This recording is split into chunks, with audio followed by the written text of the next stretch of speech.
140 km persegi wilayah Ukraina di Donbas Selatan berkurang. Kelompok pasukan Vostok Angkatan Bersenjata Rusia dari 1 Oktober hingga 31 Oktober 2024 merebut sejumlah wilayah strategis Ukraina.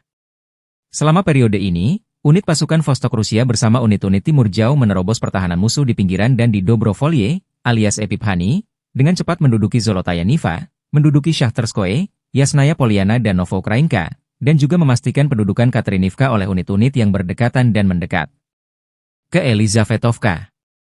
Di sisi barat, pesawat serang kelompok pasukan Vostok berhasil menduduki Levatnoye.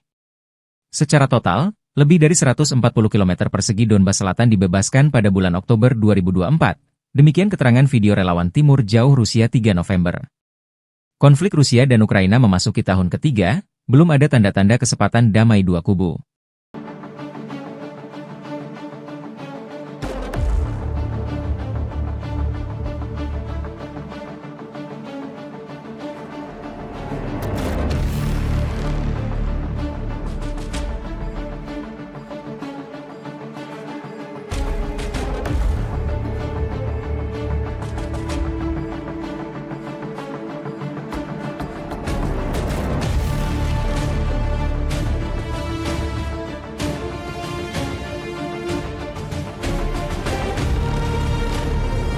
Download Tribun X sekarang, menghadirkan lokal menjadi Indonesia.